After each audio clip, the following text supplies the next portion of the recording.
दोस्तों, पाकिस्तान में एक वाहिद कौम वो है जिससे मरदमशुमारी की कैंपेन करवा लो, इलेक्शन कैंपेन करवा लो या भल सफाई करवा लो, ये बिल्कुल खामोश रहेगी, ये कुछ भी नहीं कहेगी। और 2-3 दिन पहले हर जगह हर वक्त हर बंदा 2 सवाल कर रहा है एक दूसरे से। पता है कौन सा सवाल है? पहला सवाल, मास्टरां दा उस्तादां दा की रोल है। दूसरा सवाल, उस्तादां ते मास्टरां दा की बने है।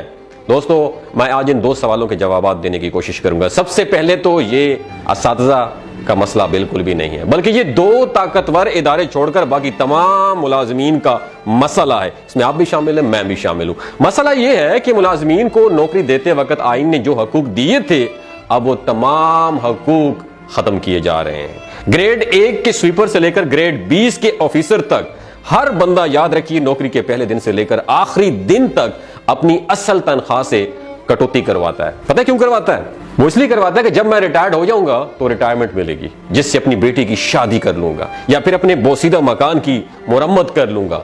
अब हुकूमत ये हक भी खत्म कर रही है। एक इंसान कोई बिजनेस करता है तो बिजनेस उसकी वफात के बाद उसके बेटे और उसके बाद नस्ल दर नस्ल ट्रांसफर हो जाता है और फैलता भी जाता है, एक्सपेंड करता है। याद रखिए, एक सरकारी मुलाजम अपनी आधी जिंदगी तालीम में और फिर 60 साल तक की उम्र अपने डिपार्टमेंट को देता है कि रिटायरमेंट के बाद जब मैं बूढ़ा हो जाऊंगा तो गवर्नमेंट मेरा सहारा बनेगी, गवर्नमेंट मुझे सपोर्ट करेगी। उनकी पेंशन, याद रखिए, अब खत्म हो रही है।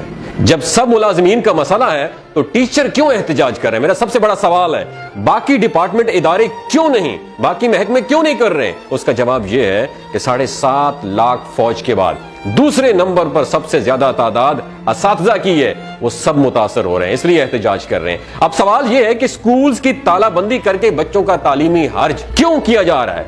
इस सवाल का जवाब यह है कि जब किसी नशाई को नशा पूरा करने के लिए पैसे नहीं मिलते तो आप जानते हैं वो क्या करता है? वो घर की सारी चीजें बेचना शुरू कर देता है। ऐसा ही मुआहिदा सियासी जमातों ने IMF से किया है कि क्या, कौन सा मुआहिदे किए हैं कि कौमी असासाजात और इदारे बेचकर डॉलर उधार लेंगे और फिर लूट कर बाहर मुल्क भाग जाएंगे हम लोग। सरकारी स्कूलों में सिर्फ सफेद पोश लोगों के बच्चे पढ़ते हैं। याद रखिएगा, जिनके पास जरूरत से थोड़ी सी भी ज्यादा आमदन होती है वो अपने बच्चे मकामी प्राइवेट इदारों में ले जाते हैं, और अगर हालात अच्छे हों तो जिला डिस्ट्रिक्ट के बेहतरीन प्राइवेट इदारों में ले जाते हैं, जहां की दाखिला फीस कम से कम 10,000 से लेकर 30,000 तक होती है।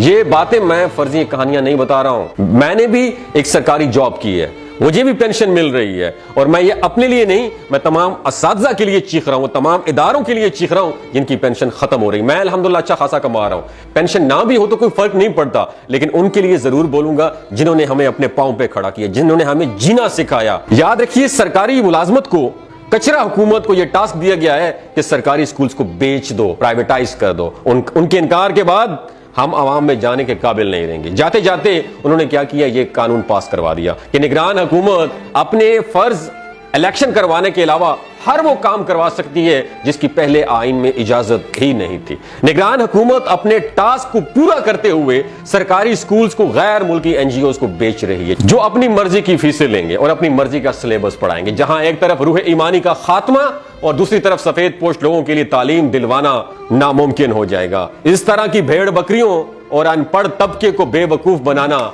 आसान होगा, जैसा कि पिछले 76 बरस से हमारे साथ हो रहा है। तो फिर एहतजाज किसको करना चाहिए? क्या तालीम सिर्फ मुलाजिमीन ने अपने बच्चों को दिलवानी है? अगर तो बाकी आवाम भेड़ बकरियां हैं तो फिर वाकई मास्टरां दा रोला है। अगर नहीं है तो ये रोला आप सबका है, ये रोला मेरा है। इस रोले को अपना समझिए। याद रखिए दोस्तों, बिलाशुबा किसी कौम की तरक्की का राज उसकी इल्मी इस्तादाद में पिन्हा होता है, और तालीम के मैदान में आगे बढ़ना और काबिल और मुखलिस असातिज़ा के बगैर बिल्कुल भी मुमकिन नहीं है। बदकिस्मती से हम तो इस राज को ना समझ पाए, लेकिन अहले मगरिब ने उस्ताद की अहमियत को खूब जाना और दिल से माना है। इसकी एक खूबसूरत और अच्छी मिसाल मैं आपके सामने पेश करना चाहता हूं, जो कि मशहूर दानिश्वर मेरे उस्ताद मोहतरम अशफाक अहमद ने बताई थी। वो बताते हैं कि जब मैं इटली के शहर रोम में मुकीम था तो एक बार अपने जुर्माना बर वक्त अदा ना करने पर मुझे मजिस्ट्रेट की अदालत में पेश होना पड़ा। जब जज ने मुझसे पूछा कि जुर्माने की अदायगी में ताखीर क्यों की, तो वो कहते हैं कि मैंने बताया कि आई एम अ टीचर, मैं टीचर हूं और कुछ दिनों से मसरूफ था, इसलिए जुर्माना अदा नहीं कर पाया। इससे पहले कि वो बताते कि मैं जुमला मुकम्मल करता, जज अपनी जगह से खड़ा हो गया और बावाज़ बुलंद कहने लगा। वो जुमला पता ही कौन सा था? अपने दिमाग की खिड़कियों को खोल के सुनना है। मैं ये हुक्मरानों को डेडिकेट करना चाहता हूं। वो बताते हैं कि जज ने कहा कि अदालत में एक उस्ताद तशरीफ लाए, a teacher is in the court.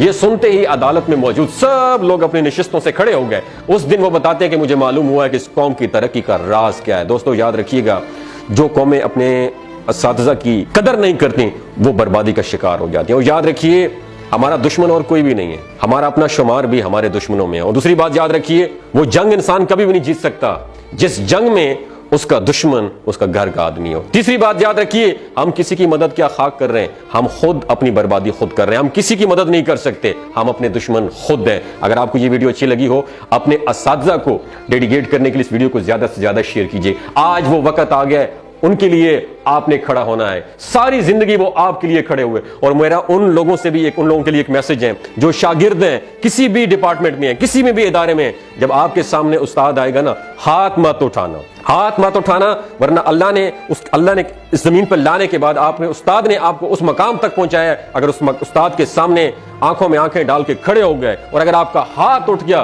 तो यकीन माने आप जमीन दोष हो जाएंगे, जमीन बोस हो जाएंगे। ख्याल रखिएगा, ये गुनाह कहीं आपसे सरजद ना हो जाए। अपने असातिज़ा के आपके सामने आए तो उनके पांव को छूइएगा, क्योंकि उन्होंने आपको इस मकाम तक पहुंचाया। अपना और अपने साथ जुड़े रिश्तों का ख्याल रखिएगा। अल्लाह हाफिज।